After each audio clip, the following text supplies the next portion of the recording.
Bismillahirrahmanirrahim. Assalamualaikum warahmatullahi wabarakatuh. Waalaikumsalam warahmatullahi wabarakatuh. Alhamdulillah wassalatu wassalamu ala Rasulillah wa ala alihi wa sahbihi wa man wala wa tabi'a hudah. Allahumma akhrijna min dhulumatil wahm wa akrimna bi nuril fahm wa ta'alaina bi ma'rifatil ilm. Wa sahil akhlaqana bil hilm waj'alna mimman yastami'una al-qawl fayattabi'una ahsanah. Subhanaka la ilma lana illa ma 'allamtana innaka antal alimul hakim.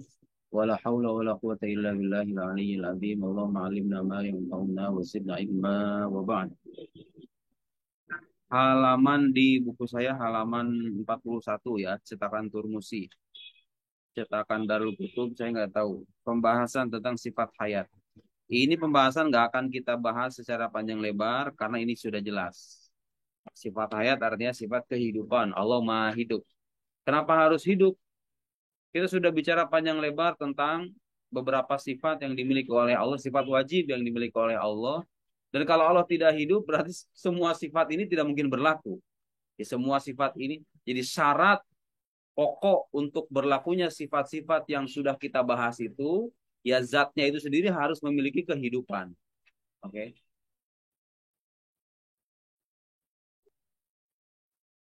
Sifat, tapi kita akan baca ya. Wajib fi ta'ala al-haya. Bismillahirrahmanirrahim. Qala al-musannif rahimahullah ta'ala wa nafa'ana bihi wa bi'ulumihi fid dharain amin. Coba baca dah, Pak. Wa yajibu fi haqqihi ta'ala al-hayatu.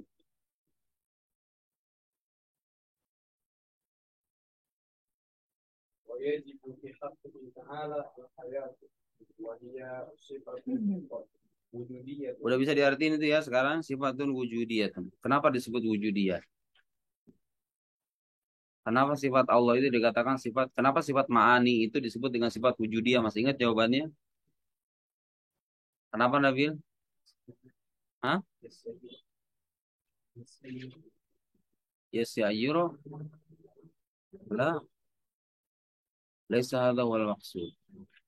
Sifat ma'ani itu disebut wujudiyah karena dia punya realisasi, punya wujud, tapi wujudnya tidak terpisah dari zat Tuhan itu sendiri. Dia ada dengan adanya zat Allah Subhanahu wa taala. Paham nggak? Oke. Nah, dengan demikian maka menurut jumhur Asy'ariyah sifat ma'ani itu bukan umur i'tibariyah, bukan termasuk makna-makna yang bersifat fiktif seperti halnya arah misalnya. Di atas, di bawah itu kan nggak ada sebetulnya. Mana coba wujudnya di atas, di bawah itu? Kalau sekarang antum bilang saya di atas kursi, mana di atas itu? Di atas itu adalah pemahaman kita yang dihasilkan berdasarkan sudut pandang tertentu dalam melihat sesuatu. Anda melihat posisi kursi, melihat saya. Lahirlah konsep di atas. Tapi kalau ditanya, ada nggak di atas itu di alam luar? Nggak ada. Mana coba di atas? Tidak memiliki eksistensi gitu loh. Paham nggak? Itu namanya umur itibariyah. Umur itibariyah. Tapi kalau saya bilang Nabil itu tampan. Ketampanan itu ada atau enggak? Ada sebagai sifat yang berada pada diri Nabil itu sendiri, ya kan? Terpisah atau enggak? Tidak terpisah. Jadi sifat wujudiyah atau bukan itu? Sifat wujudiyah. Oke? Sifat wujudiyah. Qadimatun yang qadim. Qaimatun bidati ta'ala tusahhi aitil kasifat yang membenarkan, yang mensahkan gitu ya. Lahu bagi Allah Subhanahu wa taala ayat tasifa bil ilmi wa ghairihi minas sifat. Yang membenarkan penyifatan dirinya dengan sifat ilmu dan sifat-sifat yang lain. Jadi sifat kehidupan inilah yang membenarkan berlakunya sifat ilmu, kudroh, irodah, dan seterusnya. Karena tanpa adanya sifat kehidupan, maka sifat ini tidak mungkin bisa berlaku. Jelas ya? Ai sifat ilmani. Kal kudroh wal irodah was sama wal basar wal kalam. Seperti kudroh, irodah, sama basar kalam. Wahayatullah ta'ala bidzatihi laisat biruhin. Kehidupan Allah Ta'ala dengan zatnya itu tidak dengan ruh. Tidak dengan ruh seperti halnya makhluk. Seperti halnya makhluk. Karena zat Allah tidak menerima ketersusunan. Oke? Manusia tersusun dari jasad dan ruh. Apa itu ruh? Tidak ada yang mengetahui hakikatnya. Wa ma'uditu minal ilmi illa qalil.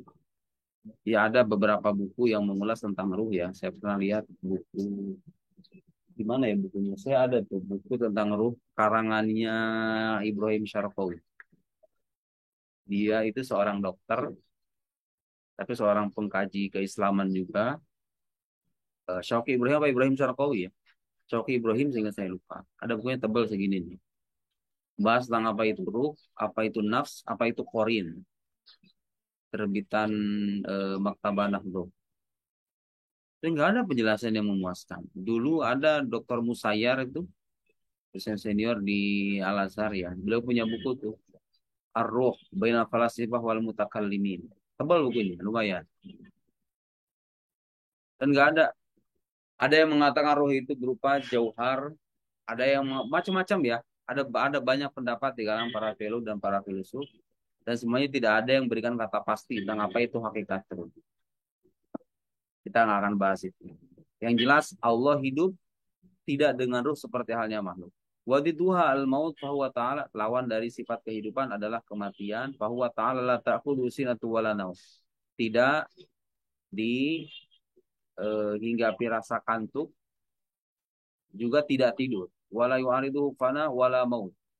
Tidak mengalami ketiadaan dan kematian. Wa dalil ala dzalik. Coba baca ayat lanjut apa? Ini gampang, gak usah jelas ini.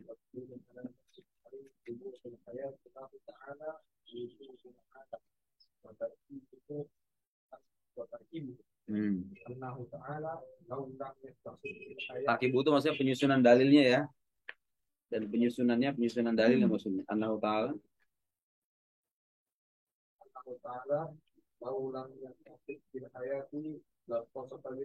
Paham itu ya? Paham. Kalau tidak disifati dengan kehidupan, maka disifati dengan kematian. Karena tidak ada kemungkinan ketiga. Ya hidup atau lanjut. Walau kana hamitan lam yakun qadiran wa lam yurida wa aliman wa huwa ay ada fisaq di ta'ala bil sudrat wal iradati wal ilmi jelas itu ya. Kalau Allah dikatakan memiliki sifat kematian, maka dia tidak berkuasa, tidak berkehendak, tidak mengetahui. Sementara ketiadaan sifat-sifat yang tadi disebutkan itu mustahil. Kenapa mustahil? Karena berbagai argumen yang sudah kita paparkan membuktikan bahwa haruslah Tuhan yang sempurna itu memiliki kehendak, memiliki kekuasaan, memiliki pengetahuan dan lain-lain. Oke?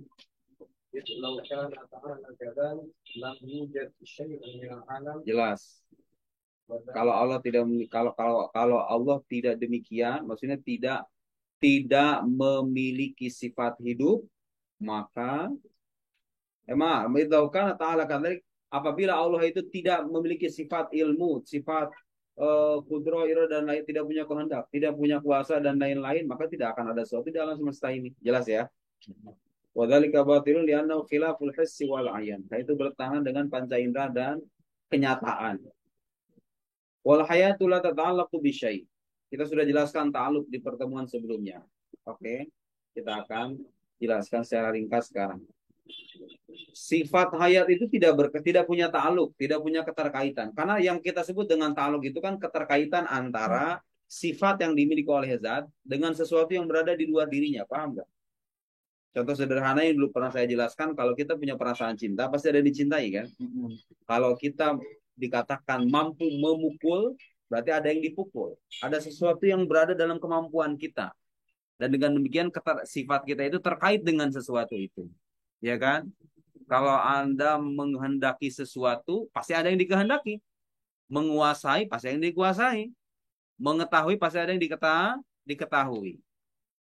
Nah, keterkaitan antara sifat dengan sesuatu yang berada di luar dirinya dalam arti di luar zat dan sifat, gitu ya. Itulah yang kita sebut dengan ta'alluq. Dan kita katakan juga sebelumnya bahwa yang disebut dengan ta'alluq itu laisa amron mutahaqqiqan fil kharij. Wa innama huwa amrun itibari. Ta'alluq itu itibari ya. Enggak ada. Sekarang kalau misalnya Faizil mencintai Fulan. Yang ada itu siapa? Faizilnya, perasaan cintanya, dan fulannya, ya kan? Keterkaitan antara cinta dengan dicinta itu mana coba? Ada nggak keterkaitannya? Mana? Itu itulah namanya umur itibariyah. yang dihasilkan berdasarkan pemahaman kita saja ketika melihat keterkaitan antara ini dengan ini, gitu, paham nggak? Allah Maha Kuasa, alam ini dikuasai oleh Allah. Berarti dengan demikian ada keterkaitan kan antara sifat kuasa Allah dengan alam semesta. Tapi apakah keterkaitan itu menjadi sifat tersendiri namanya ta'aluk itu? Enggak. Paham enggak? Gitu ya. Nah, tapi dengan sifat kehidupan maka tidak mungkin ada keterkaitan karena kehidupan itu berkaitan dengan zat Tuhan itu sendiri. Paham enggak? Kehidupan Allah berkaitan dengan apa? Berkaitan dengan dirinya. Tidak ada keterkaitan. Kalau kuasa Allah berkaitan dengan yang dikuasai. Pengetahuan Allah berkaitan dengan yang diketahui. Pendengaran Allah berkaitan dengan yang didengar. Penglihatan Allah berkaitan dengan yang dilihat. Kalau kehidupan, apa? Kehidupan adalah sifat yang berkaitan dengan dirinya sendiri. Tidak meniscayakan adanya hubungan antara dia dengan sesuatu di luar dirinya. Paham nggak? Jelas ya? Wahya syartun aqli fi sifatil ma'ani yalzam min wujudiha wujudu sifatil ma'ani ma'ada. Jelas ya? Bahwa sifat hayatnya adalah syarat yang rasional atas berlakunya sifat-sifat ma'ani. Wa min adami hal adab. Wa haitsu wajabat lahu ta'ala al-haya istahala alaihi didduha. Karena berlaku bagi Allah Ta'ala itu sifat hayat, sifat kehidupan, maka mustahil kebalikannya atau lawannya. Wajib fi ta'ala asam wal basar. Pendengaran dan penglihatan. Nah, ini problemnya. Saya pernah ditanya gini. Apakah wajib Allah itu melihat? Ya. Ya. Apakah wajib Allah itu melihat, kan? Apakah wajib Allah itu melihat? Apakah wajib Allah itu melihat? Saya pernah ditanya gitu ya. Ada tuh. Jawabannya apa, Nabil? Hah?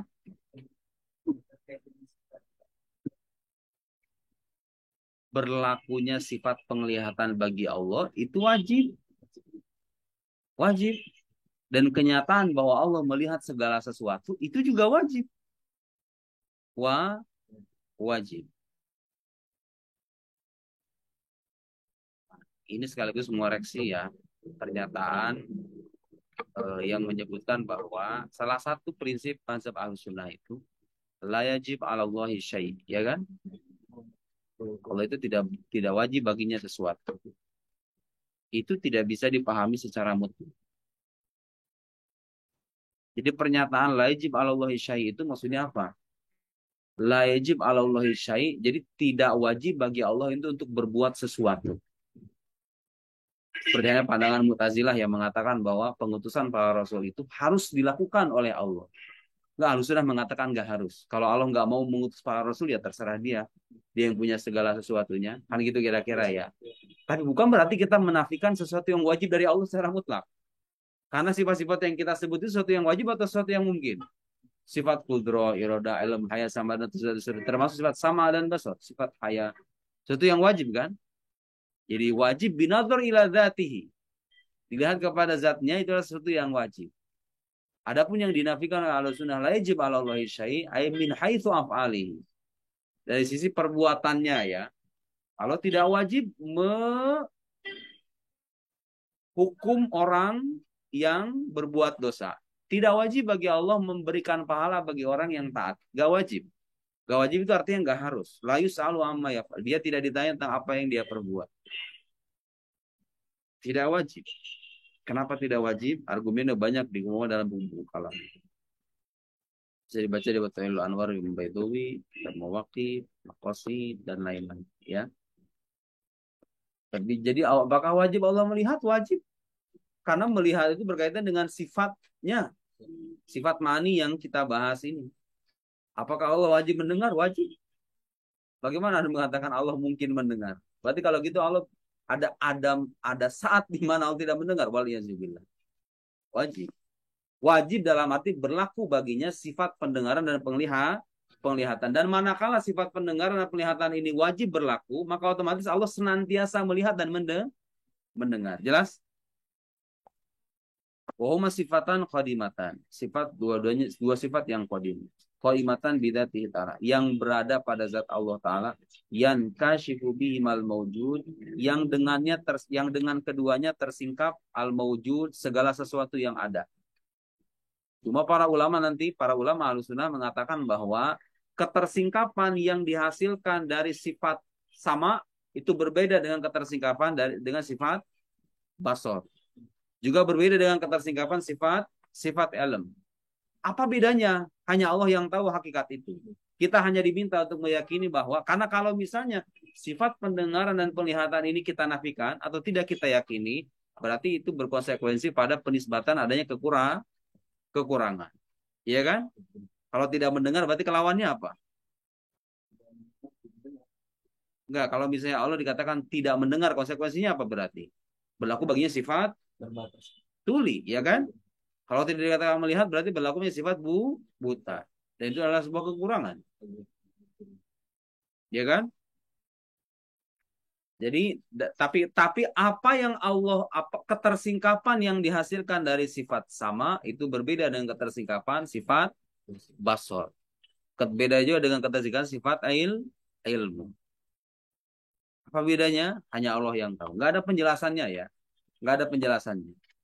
Nah, yang perlu kita luruskan adalah ketika kita menyebut kata melihat atau penglihatan atau pendengaran, kadang karena kita sudah kadung terkurung dalam pengalaman indrawi. Kalau melihat itu harus dengan mata, mendengar dengan telinga. Bayangan orang awam pada umumnya, kalau dikatakan melihat dan mendengar, berarti harus ada alat. Iya kan? Wallahu munazzahan min kulli dzalik. Allah Subhanahu wa taala yang maha sempurna tidak mungkin membutuhkan alat itu. Karena kalau dia mendengar dengan alat, artinya dia butuh kepada alat. Kalau dia melihat dengan alat, berarti dia butuh kepada alat itu sendiri. Ya. Terus apa penglihatan dan pendengaran itu? Itu adalah makna sifat, bukan alat, bukan telinga, bukan mata. Melihat dalam arti apa? Tersingkap bagi dirinya sesuatu. Dengan ketersingkapan yang berbeda dengan ketersingkapan pendengaran, berbeda dengan ketersingkapan pengetahuan. Paham? Tapi jangan Anda tanyakan bagaimana cara Allah melihat. Karena Allah la yus'alu an kaifiyah. Sifat Allah itu tidak ditanya dengan kata bagaimana. Bagaimana Allah melihat? Bagaimana hakikatnya Allah mendengar? Bagaimana hakikatnya Allah mengetahui? Semua yang kita paparkan itu hanyalah uraian-uraian sebatas pemahaman kita tentang bagaimana memahami apa yang Allah tuangkan dalam wahyunya. Dalam batas atau kapasitas kita sebagai manusia yang penalarannya terbatas. Jadi kita hanya diminta Allah maha mendengar karena itulah bagian dari kesempurnaan. Allah maha melihat, Allah maha mendengar, Allah maha berbicara seperti yang akan kita bahas nanti. Karena kalau kita menafikan sifat itu, maka konsekuensinya kita akan memberlakukan kebalikannya. Dan itu mustahil. Min zawatin, dari zawat jamak zat ya. Sudah kita jelaskan dulu zat apa. Wa aswat dan suara-suara, wa alwan wa ghairiha. Wa ta'alluquhuma ta'alluqu inkisyafin ka ta'alluqil ilm. Keterkaitan kedua sifat ini adalah keterkaitan yang sifatnya itu menyingkap. Seperti halnya keterkaitan sifat ilmu. Pernah kita bahas dulu ya. Pembahasan tentang sifat ilmu. Bahwa ketika dikatakan Allah mengetahui sesuatu artinya apa? Sesuatu itu tersingkap dalam pengetahuan Allah Subhanahu wa taala. Wajib dan wajib. Alaina bagi kita anna taqida annal inkisyafal hasil bisama ghairul inkisyafil hasil bil basar, ini yang tadi saya katakan tadi. Kita harus meyakini bahwa ketersingkapan yang terhasilkan dengan pendengaran Allah Subhanahu wa taala itu berbeda dengan ketersingkapan yang terhasilkan melalui penglihatannya. Wa anal inkisyaf al hasil bikullin minhuma, dan ketersingkapan yang terhasilkan bikullin minhuma, humanya kembali kemana? As-sama wal basar, dengan keduanya ghairul inkisyaf al hasil bil ilm, berbeda dengan ketersingkapan yang dihasilkan dengan sifat ilmu. Wa anali kulli minal inkisyafat salata haqiqatan yufawwadu ilmuha ilallah, dan masing-masing dari ketiga ketersingkapan itu punya hakikat yang membedakan ketiganya, yang penjelasan hakikatnya diserahkan kepada Allah Subhanahu wa taala. Karena emang itu di luar jangkauan nalar kita. Jadi syariat tidak menjelaskan bagaimana caranya Allah melihat dan tidak mungkin memberikan penjelasan tentang itu. Karena kalau sudah ada kata bagaimana, berarti hakikatnya sudah terjangkau oleh manusia, ya kan? Jadi syariat tidak menjelaskan Tapi argumen-argumen yang rasional sampai pada kesimpulan kalau Tuhan Maha Sempurna, tidak mungkin dia tidak berbicara, tidak mungkin dia tidak mendengar, tidak mungkin dia tidak melihat. Tapi kita nggak bisa memastikan bagaimana caranya, itu di luar otoritas atau wewenang nalar kita ya, di luar jangkauan nalar kita. Jadi dia mau bikin buku 500 halaman pun, penjelasan Anda tidak akan bisa menjelaskan hakikat itu sebagaimana ada. Dan disampaikan oleh agama itu jangan dikira bahwa semua yang disampaikan itu menjelaskan hakikat Allah ya. Quran mengatakan Allah itu begini, innallaha ala kulli syai'in qadir, Samiul Basir, wa ilahukum ilahu wahid dan seterusnya. Semua penjelasan yang kita terima di Al-Qur'an dan sabda-sabda Nabi Muhammad SAW itu bukan penjelasan yang menggambarkan hakikat Allah sebagaimana adanya. Terus apa? Itu hanyalah penjelasan-penjelasan yang disampaikan oleh Tuhan supaya kita memahami berdasarkan kapasitas atau keterbatasan kita sebagai manusia. Sebatas supaya kita bisa memahami dengan penalaran kita sendiri melalui bahasa yang bisa dipahami, tetapi apa yang tertuang dalam penjelasan itu sendiri tidak menjelaskan hakikat Tuhan sebagaimana adanya. Persis seperti hanya penjelasan tentang sorga. Bayangin sorga itu kayak apa sekarang? Apakah apa yang kita bayangkan dan yang digambarkan oleh Quran itu menggambarkan hakikat sorga sebagaimana adanya? Nah, saya menyinggung satu tulisan kemarin ya. Jadi ada orang bilang begini, itu semua penjelasan tentang sorga itu keliru katanya. Kenapa? Karena surga itu kan malah ain ra'at wala udun sami'at wala khatara qalbi bashar. Ya. Berarti kalau surga digambarkan, oh ada bidadari, ada ini, ada ini, seperti yang termasuk yang digambarkan Quran, itu keliru katanya. Itu keliru. Anda gimana bisa jawab nggak kira-kira? Tapi kan benar kan? Ada benernya kan? Iya. Dalam arti apa? Semua penjelasan surga itu kan katanya nggak menggambarkan surga sebagaimana adanya. Berarti kalau gitu salah dong. Hah? Iya yang kita nggak kok yang terlintas dalam benak kita itu bukan. Yang kita gambarkan seindah mungkin itu juga bukan. Jadi ada orang juga yang berpandangan, oh, kalau begitu semua yang disana sama surga, termasuk di kitab suci, itu juga keliru dong kalau begitu. Karena nggak menggambarkan surga sebagaimana adanya. Paham nggak maksudnya? Paham nggak maksudnya? Gimana jawab? Coba kamu gimana?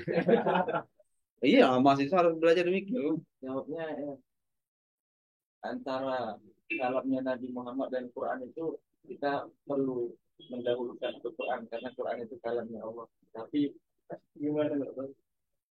Jawabannya agak intelek dikit gitu. Sudah jelas Allah Subhanahu wa taala katakan tajri min tahtihal anhar. Itu penjelasan tentang surga, tentang air dari danau yang tercipta daripada susu dan kita mampu minum airnya di sana sehingga dahaga kita tidak akan haus, itu penjelasan dari kalamnya Allah yang disampaikan melalui lisannya Nabi Muhammad. Karena Quran ini perlu kita. Kamu paham nggak masalahnya itu apa? Masalah dari pandangan ini itu apa? Dia mengatakan kan surga ini katanya nggak tergambarkan dengan apapun. Iya. Oh berarti kalau gitu yang di kitab suci juga salah dong. Karena dia nggak menggambarkan surga sebagaimana adanya. Paham nggak? Nah, jawabnya gimana, Erik? Ya, hah? Itu bukan tawil. Tawil apa? Kita jangan memahami secara zahir. Tinggal Quran jangan kita pahami secara zahir. Artinya nggak ada, justru tidak boleh kita mentakwil, bahkan itu justru kritikan para mutakalimun kepada filsuf yang mereka itu mentakwil hal-hal yang bersifat, kalau ada teks yang bersifat qot'i, sorga itu begini begini begini, itu apa yang bisa ditakwil? Apa yang bisa ditakwil dari sorga? Bukan takwil itu ya. Bukan takwil, itu hal-hal dari sebab takwil. Begini penjelasan lebih masuk akalnya begini ya. Kalau ada orang bilang begitu. Satu pertanyaan yang kita ajukan. Apakah ketika ada satu gambaran tentang sesuatu dan gambaran itu tidak mencerminkan sesuatu sebagaimana adanya, otomatis dia menjadi gambaran yang keliru? Jawabannya bisa iya, bisa enggak. Iya kalau itu berasal dari manusia. Kenapa? Karena pengetahuan manusia terbatas. Jadi kalau saya sekarang menggambarkan, saya misalnya belum pernah ke Mesir. Cuma saya menggambarkan Mesir itu bla bla bla bla bla bla. Ternyata gambaran saya ini tidak menggambarkan Mesir sebagaimana adanya. Berarti gambaran saya keliru atau salah, keliru atau benar? Keliru. Keliru. Tetapi tidak sah ketika Anda mengkelirukan atau menyalahkan penjelasan tentang sesuatu, meskipun penjelasan itu tidak menggambarkan sesuatu sebagaimana adanya, tapi dia berasal dari pemilik segala-galanya. Ya kan? Paham di mana titik kesalahannya? Jadi dalam konteks penjelasan manusia tentang sorga, kita nggak mengatakan itu keliru. Tapi paling jauh kita akan mengatakan bahwa gambaran dia itu nggak mencerminkan sorga sebagaimana adanya. Lalu bagaimana dengan gambaran kitab suci? Sama, nggak mencerminkan sorga sebagaimana adanya, tetapi bukan berarti itu keliru. Kenapa? Karena penjelasan yang kita terima tentang sorga itu berasal dari pemilik sorga itu sendiri, gitu, paham nggak? Sehingga pemilik sorga lebih tahu tentang hakikat sorga yang apa adanya. Hanya saja dia menggambarkan sorga itu dengan bahasa-bahasa yang bisa dipahami oleh hamba-hambanya, gitu kan? Supaya mereka bisa memahami dalam batas keterbatasan nalar mereka. Tapi apakah itu artinya penjelasannya keliru? Tidak, karena itu sekali lagi, karena penjelasan itu berasal dari pemilik sorga itu sendiri yang lebih tahu tentang keadaan sorga bagaimana. Ya kan? Bahwa kemudian dia menyampaikan gambaran tentang sorga, tidak menggambarkan sorga sebagaimana adanya, bukan berarti itu keliru kan? Ya kalau itu berasal dari penjelasan saya. Saya yang so tahu misalnya nggak tahu apa bilang sorga bla bla bla dan nggak ada sandarannya. Dan penjelasan ini ternyata nggak menggambarkan sorga sebagaimana adanya. Ya itu keliru karena saya bukan pemilik sorga. Saya bukan pemilik dan saya tidak pernah tahu sorga itu kayak apa. Nah sekarang kita menerima penjelasan dari sosok atau dari zat yang maha tahu bukan maha tahu tentang sorga saja, maha tahu tentang segala-galanya, termasuk sorga itu sendiri. Dia tahu sorga itu hakikatnya seperti apa. Hanya saja dia pilih bahasa yang bisa dipahami oleh hamba-hambanya, meskipun pemahaman terhadap bahasa ini tidak menggambarkan surga sebagaimana adanya. Di kenyataan bahwa bahasa-bahasa Quran atau bahasa wahyu itu gak mencerminkan hal-hal gaib sebagaimana adanya, bukan berarti itu keliru ya. Karena itu berasal dari pemilik hal-hal gaib itu sendiri. Paham nggak? Ada wal jawab al-ma'qul. Masuk akal kan? Masuk akal kan? Hah? Bukan tawil, kita memberikan penjelasan bahwa kalau Anda mengatakan, kan ini kitab suci itu tidak menggambarkan surga sebagaimana adanya. Ya terus masalahnya apa? Dia mengatakan bahwa itu adalah keliru. Itu nggak keliru. Karena itu berasa, Anda bisa mengatakan itu keliru kalau itu berasal dari orang yang nggak tahu tentang sesuatu itu sendiri, ya kan? Ya, ya. Adapun penjelasan itu berasal dari sosok yang tahu, bagaimana Anda mengatakan keliru? Bahwa kemudian dia menggunakan bahasa-bahasa tertentu yang tidak menggambarkan sesuatu itu sebagaimana adanya, itu terserah dia. Dia ingin menggunakan bahasa itu supaya dipahami oleh hamba-hambanya, gitu kan? Dan kenyataan itu tidak serta-merta menjadikan penjelasannya keliru, ya kan? Hah? Aywa surat takrib, litakrib al-mafahim. Supaya mendekatkan pemahaman kita ya. Pengen tahu harga surga sebagaimana adanya, harus mati dulu. Mati masuk. Itu juga kalau masuk. Ya, mudah-mudahan masuk. Kita berharap husnuzon. Kan kita sama agama disuruh berbaik sangka sama Allah kan. Iya. Boleh nggak kita pede gitu menjadi ahli surga? Jawabannya bisa ya, bisa enggak. Kalau Anda merasa pede menjadi ahli surga karena Anda melihat amalan Anda sendiri, melihat bahwa Anda berhak mendapatkan surga berdasarkan kebaikan yang sudah Anda tunaikan, itu nggak boleh. Itu min alamatil i'timad alal amal, ya kan? Lematmu. Tapi kalau kita merasa pede akan Allah berikan surga karena kita merasa bahwa surga itu adalah karunia-Nya, dan kita merasa bahwa kalaupun kita masuk surga itu semata-mata karena karunia-Nya dan rahmat-Nya semata, itu bagian dari baik sangka, ya kan? Ya, kita merasa bahwa dan kita merasa tidak layak. Kita merasa tidak layak masuk surga, tapi kita yakin bahwa kelak Allah akan memasukkan kita ke dalam, itu namanya roja dalam bahasa tasawuf, ya kan? Itu bagian dari roja. Dan itu sah, asalkan tidak berlebihan. Hanya karena pede masuk surga gitu kan, berbagai maksiatan dia lakukan gitu. Mulai kesalahan dia lakukan dengan alasan enggak. Ya, poinnya adalah kalau Anda merasa itu dengan perasaan bahwa Anda berhak, itu tercela. Tapi kalau Anda merasa yakin bahwa Allah akan memberikan rahmat berdasarkan karunia-Nya semata, bimahdi fadlihi gitu ya. Ada di sematmu, ada birroja, ya kan? Jadi kalau ditanya, kamu yakin masuk surga? Tergantung siapa itu orang yang nanya dan tujuannya apa dia bertanya gitu kan? Itu dia bertanya. Kalau dalam konteks saya sedang berceramah di hadapan bapak-bapak, ibu-ibu yang sedang merasa putus asa karena mereka merasa berlumuran dosa, kemudian saya ingin membangkitkan optimisme keagamaannya, saya mengatakan tenang Pak, Bu. Rasulullah itu bersabda begini-begini. Umat Nabi Muhammad itu umat yang dicintai, umat yang diberikan kasih sayang. Bayangkan, membaca subhanallah wa bihamdi 100 kali itu dalam sebuah hadis, itu dosa-dosa yang apa? Zabadul bahar. Itu katanya langsung diampuni. Sementara kita tuh kalau berdosa kan nggak mungkin sebesar buih-buih lautan ya kan? Anda berdosa dari sehari ini, sehari. Mungkin nggak dosa ini sampai kepada apa menggenang seperti hanya buih lautan itu. Itu Nabi ngasih panduan. Jadi berapa banyak amalan yang Nabi ajarkan yang kalau kita tunaikan dosa kita itu akan hilang. Ya kan? Dengan sholawat 1 kali katanya. Allah bersolawat kepada kita 10 kali. Dan kata para ulama, termasuk siapa dulu tuh yang ulama Alexandria itu, Syekh Abdul Bais Al-Qahtani itu, beliau bilang, satu sholawatnya Allah itu, ta'adil kul hasanat. Itu tafukul al hasanat. Jadi bisa menandingi beragam banyak macam kebaikan. Satu salawat. Sementara kalau kita salawat itu 10 kali salawat. Bayangkan. Ummah marhumah. Maghfurah. Umat yang diampuni, yang diberikan kasih sayang. Muncullah rasa optimis. Tenang Pak. Kita husnuzon aja. Allah akan memberikan masukkan kita ke dalam surga. Tapi dengan kesadaran bahwa kita sebetulnya nggak berhak. Kalaupun kita masuk, Allah memasukkan itu dengan rahmatnya dan karunia-Nya semata. Paham? Wajib alina takalan udah ya. Nah, sekarang kita akan membahas sifat kalamnya. Sebenarnya ini mah udah. Kita baca lanjutan. Waalaikumsalam wa alama na'aduhu min annal basar yufidu bil musyahadah wuduhan fawqal ain. Nah, mungkin ini juga perlu. Waalaikumsalam wa alama nah. Jadi ke penjelasan tadi itu tidak seperti yang kita pahami. Bahwasanya penglihatan itu yufidu bil musyahadah wuduhan fawqal ilm. Bahwa penglihatan itu bisa memberikan kejelasan di atas pengetahuan. Maksudnya begini, kadang kita itu ya, bagi kita nih, kalau misalnya disebut kata mengetahui dan melihat, sama atau beda?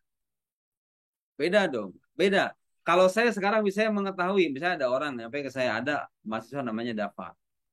Ketika ada orang ini menyampaikan ke saya tahu kan. Setelah saya tahu, kemudian saya melihat. Kejelasannya bertambah apa enggak? Bertambah apa enggak? Saya dulu nggak pernah kenal sama namanya Faizil. Nggak pernah kenal. Tiba-tiba Nabil misalnya datang ke saya. Saat itu ada mahasiswa namanya Faizil. Asal dari gini-gini. Orangnya begini-begini. Tahulah saya. Ya kan? Tapi saya belum ketemu. Saya belum melihat. Tapi setelah saya melihat. Ternyata lebih jelas. Oh ternyata ini orang namanya Faizil. Benar ternyata. Jadi, bertambah nggak kejelasannya? Nah. Yang perlu kita yakini. Sifat Allah itu tidak demikian. Tidak berarti kalau Allah mengetahui sesuatu. Kemudian Allah melihat. Penglihatannya ini memperjelas pengetahuannya. Enggak. Semua sifat Allah itu sempurna. Pengetahuannya sempurna, penglihatannya sempurna, pendengarannya sempurna. Jadi jangan bayangkan bahwa penglihatan Allah ini menyempurnakan sifat pengetahuannya, paham nggak? Sehingga dia memperjelas pengetahuannya, paham? Tidak memperjelas, karena sifat Allah sempurna dengan dirinya sendiri. Itu maksudnya. Bal jami'u sifatihi ta'ala tammatun kamilah. Semua sifat Allah itu sempurna. Yastahilu alihal khofa wa ziyad. Mustahil baginya ketersembunyian dan penambahan, wanaks dan pengurangan. Seolah-olah kalau misalnya kita mengatakan Allah Maha mendengar dan melihat karena pengetahuan Allah kurang dan disempurnakan oleh penglihatan dan pendengaran. Enggak ya. Penglihatan Allah, pendengaran Allah, pengetahuan Allah dan semua sifatnya sempurna. Fahuwa ta'ala la ya'zubu an samihi mawjud wa in khafi. Allah Ta'ala itu tidak luput darinya, tidak luput dari pendengarannya sesuatu yang ada, sekalipun dia itu tersembunyi. Wala yaghib an basarihi syai'un wa in daqqa. Tidak luput darinya, dari penglihatannya sesuatu, sekalipun itu kecil. Wala yadfa'u sam'ahu bu'dun. tidak apa namanya menghalangi menghalangi pendengarannya kejauhan. Hanya karena jauh kemudian tidak terdengar seperti halnya kita, ya kan? Wala yahjubu ruyatahu dhalam. Penglihatannya tidak tertutupi oleh kegelapan. Yasma'u ta'ala min ghairi asmikhatin wa adzan. Allah Ta'ala mendengar tanpa asmikhah itu apa? Bagian telinga itu apa tuh ya? Mungkin gendang telinga. Coba nanti cari di kamus ya. Wa adzan. Itu ya telinga dan bagian-bagiannya gitu kira-kira ya. Wa yara min ghairi hadaqatin wa ajfan. Hadaqah itu sehingga saya kelopak mata. Ajfan itu artinya mungkin bulu mata. Coba nanti pastiin di kamus ya. Dia tidak melihat dengan mata. Tidak melihat dengan alat intinya. Mau mata ataupun selain mata. Kama ya'lam bi ghairi qalb. Kama ya'lam bi ghairi qalbin. Sebagaimana dia tahu tanpa hati. Wa yabtishu min ghairi jarihatin. Dan menghukum tanpa adanya anggota tubuh. Seperti hanya makhluk.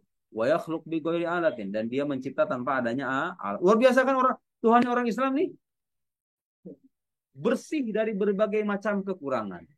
Bersih dari berbagai celah adanya keserupaan dengan makhluk. Jadi kalau makhluk mendengar, ya mendengar. Makhluk melihat, ya melihat. Tapi berbeda penglihatan yang maha kuasa. Dari berbagai sisinya. Jadi kalaupun ada kesamaan, kesamaan itu biasanya sekedar nama saja. Makhluk punya kasih sayang, Tuhan juga punya kasih sayang. Tapi apakah sama? Beda. Makhluk punya sisi kesatuan, Allah juga punya sisi kesatuan. Tapi kesatuannya apakah sama? Beda. Kesatuan kita itu masih ada ketersusunan kan? Tapi kesatuan Allah tidak tersusun. Gitu ya? Itu namanya tanzih itu begitu ya. Kita menyucikan. Sebetulnya Allah tidak perlu dengan penyucian hambanya. Tapi karena kita ini seringkali terjerumus ke dalam pemahaman yang keliru. Seolah-olah Tuhan itu diposisikan serupa atau hampir serupa dengan manusia. Maka kita perlu menanamkan keyakinan yang menyucikan penyerupaan itu. Itu namanya tanzih.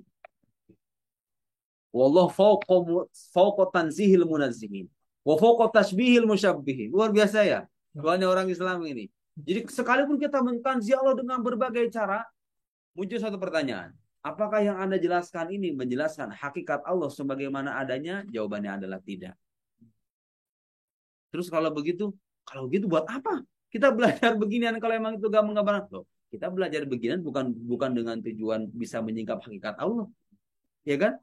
Tujuan kita adalah mengenal sebatas keterbatasan kita sebagai manusia.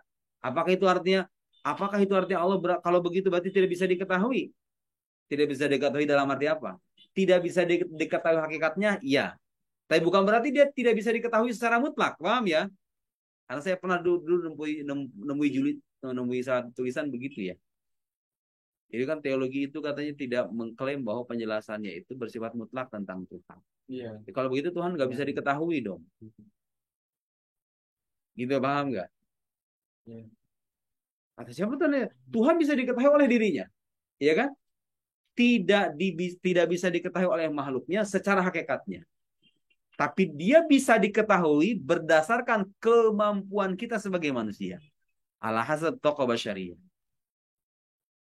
Jadi keliru kalau Anda mengatakan Allah tidak bisa diketahui secara mutlak gitu. Gak ada para teologi yang mengatakan begitu ya.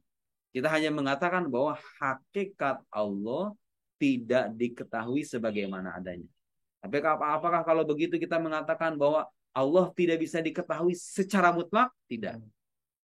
Allah bisa diketahui dengan penjelasan-penjelasan yang disampaikan melalui wahyunya. Dan itu menyesuaikan keterbatasan kita. Dia diketahui berdasarkan keterbatasan hamba-hamba. Karena itu nggak sia-sia mempelajari ilmu begini ya. Wa alam anna lisami wal basar salah ta'alluqat mana tadi? Idla tushbih sifatuhu sifat tal khalqi kama la tushbih dzatahu la tushbih dzatuhu dzawatil khalqi. Sifatnya tidak menyerupai sifat makhluk, zatnya tidak menyerupai zat makhluk. Wa alam anna lisami wal basar salah ta'alluqat. Ketahuilah bahwa sifat sama dan basar itu punya 3 ta'alluq. Tanjizian qadim, ta'alluq tanjizi qadim, wa ta'alluq bidzatihi ta'ala wa sifatihi. Jadi sifat pendengaran, sifat penglihatan punya 3 ta'alluq, punya 3 keterkaitan. Keterkaitan sifat itu dengan zat Allah, Itu sifatnya tanjizi kodim. Tanjizi kodim. Kenapa tanjizi kodim? Karena dia sudah ada.